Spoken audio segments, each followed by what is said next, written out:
से अर्गानाइज जाबाय थ' दिनै जोङो सोलोंगोन कि फुं बेलासे ओमफ्राय मोनाबिलि ओमफ्राय मोनाखौ मा होननानै बुङो सानथालियाव थ' फुंखौनो बुंगोन सेता ओमफ्राय सानजौफु बा बेलासिखौ बुंगोन तिकिन ओमफ्राय मोनाबिलिखौ बुंगोन अयु ओमफ्राय मोनाखौ बुंगोन निन्दो बेनिखायनो जुदि फुंबिलिनि अननायखौ जुदि जासिहरोबा सेता जहार सानजौफुनिखौ तिकिन जहार ओमफ्राय मोनाबिलिनिखौ अयुब जहार ओमफ्राय मोनानिखौ निन्दो जहार थ' बेनोसै टाटा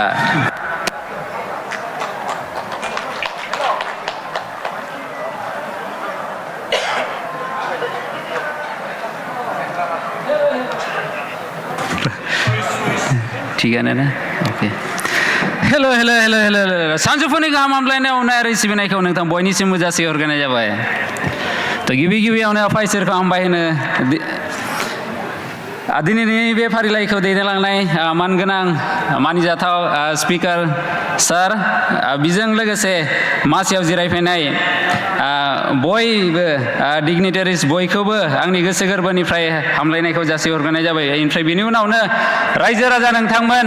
बयखौबो आंनि गोसो गोरबोनिफ्राय आंनि गोसो सिंनिफ्राय बयखौबो अननायखौ जासिहरबाय जाबाय जादो जेरै नोंथांमोना आंखौ बे भिडिअनि थाखायनो नोंथांमोना आंखौ सिनाय मोनो थ' बे भिडिअनि बायदियैनो एसे रायलायलांसै थ' गिबियावनो बारा माने मिथिखायो कि बेबायदि लेक्सारफोराव बयबो मोजांखौनो मोनथारा बेनिखायनो मानसिफोराबो बेबायदिनो खम जालांबाय थ' आंबो जेब्लानोखि बेबायदि आंबो दंमोन थ' आंबो बेबायदि खोनासंनो माने एखेबारे बाथारोमोन खिन्थु माथो बुंबावनो थ' आंनि मुङानो जादों बड'लेण्ड हेमब्रमाथ' मोनसे पेजनि नाम आंनि मुङानो जादों गुलाबसन हेमब्रम थ' सिगांनिफ्रायनो आङो सानोमोन कि मोनसे पेज खुलिनानै आङो बर' रावजों एसे रायलायगोन होननानै नाथाय आङो सानोमोन कि आंनि मानसिफ्रा मा सानगोनलै होननानै थ' सानसेखालि आं बेबायदिनो अरुणाचल थांबाय हारसिं थांबाय बिराद बरियाहैनो गिदिंबाय ओमफ्राय आङो सानदोंमोन सेरगावआव लायनो बिराद आपेल नुयो होननानै थांबाय खिन्थु आपेलानो गैले एसे जाबाय आपेलानो गैला सिजोनानो जोब्बाय ओमफ्राय बे आपेल थाइसेखौनो माथो आरो दुखु नांथाव बेखौनो रेकर्ड खालायनो गोनां जाबाय ओमफ्राय बेखौनो आङो बर'आवबो मोनसे रेकर्ड खालायदोंमोन ओमफ्राय बेखौ फेसबुकाव हगारनायखाय ओमफ्राय नोंथांमोना जोबोद सापर्ट खालायनायखाय आङो आरोबाव साबायखर होबावो थ' आङो बे बर' रावखौ आङो स्कुलावनो सोलोंदोंमोन उदालगुरिनि जिल्लानि सिङाव थानाय डायमन्ड इंलिश स्कुलाव थ' बेयावनो आङो 12 बोसोर नार्सारिनिफ्राय क्लास 10 सिम थादों थ' बेयावनो आङो सोलोंदों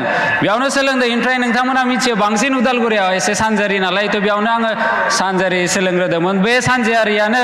आंनि गुदि होननानै बुंजायो आरो थ' बेनिखायनो आङो जेब्ला माने उदालगुरिनिफ्राय आङो तेजपुर थांदोंमोन तेजपुराव सासे लोगो मोनो जनायनि थ' बे आंखौ बुङोमोन बिराद एदावोमोन आरो मा हायनाय मा जानायलै बेलाय आङो बुङोमोन ओइ बेयाव हायलाय होनना बुङोबा मा हायलायसि बेलाय बिराद आंखौ जावोमोन आरो बियो ओमफ्राय बेनो आंखौ बिराद फोरोंबाय एसे बिनि उनाव माने हाई सेकेन्डारि ग्रेजुवेसनखौ तेजपुराव फरायनायनि उनाव आङो क'क्राझार थांबाय ओमफ्राय क'क्राझाराव एसे बेयावबो माने रायलायनाया बेयावबो एसे मडिफाइ जाबाय आरोना थ' दायो आङो आंना बर' रायलायनाया दायो एसे मिक्सचारसो आरोना उदालगुरिनिजों रायलायबा उदालगुरिनि बायदि माने आंबो खायफा बुस्थुफोरखौ बिराद मोजां मोनो आङो दोङोखौबा हले बिराद मोजां मोनो आरो गोथाव मोनलायलायो अमा बेदर बायदि ओमफ्राय बेनिखायनो आङो क'क्राझाराव थांबा क'क्राझार बायदि रायलायसै आरो बेबायदि थ' आङो एसे गावनि कन्ट्रिबिउसन बोरै जाया बर' रावखौ सोलोंनानै थ' बेखौनो आं बुंनो नाजायो आङो क'क्राझारावबो 4 बोसोरसो आङो आर'नाइ कलेजाव फोरोंदोंमोन थ' बेयाव मा जादोंमोन बांसिन स्टुडेन्टसानो बर' मिडियामनिफ्राय फैनाय थ' बर' मिडियाम जिथिया ग्रेजुवेसनाव इंलिसाव जायो नालाय थ' बिराद माने खोथाफोर बेबायदि दं कि बिसोरो माने बुजिनो मोना थ' बांसिनानो माने मालाबाथ' बेबायदिनो जायो बबे मोनसे सेमिस्टाराव गासैबो बर' मिडियामनिफ्राय फैनाय थ' बेयावनो मा इंलिसजों फोरोंनाय लोगोसे बड'आवनो बिराद मोजाङैनो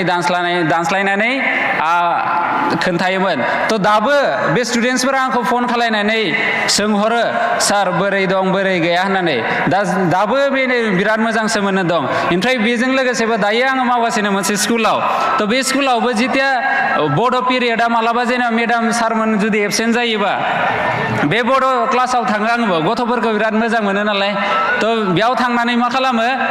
बे गथ'फोरखौ आंबो दा बर'आव रायलायनांगोन ना दा हिन्दीफोराव रायलायबा इंलिसफोराव रायलायबाथ' बिसोरो बुजि मोननाय नङा थ' बेफोरखौ आङो बिसोरखौ मा होननानै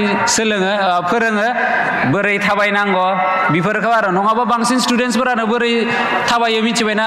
स्कुलाव थांबा चिक चिक चिक चिक चिक चिक एखेबारे थ' बेखौ आङो आंनि स्कुलावनो सोलोंनाय नालाय थ' बेखौनो आङो स्टुडेन्टसफोरखौ बेफोरखौ फोरोंगासिनो ओमफ्राय बांसिन माथो बुंबावनो ओमफ्राय जोबनायावनो बे बर' थुनलाइ आफादनि बयखौबो आङो आंनि गोसो गोरबोनिफ्राय साबायखर बावो आङो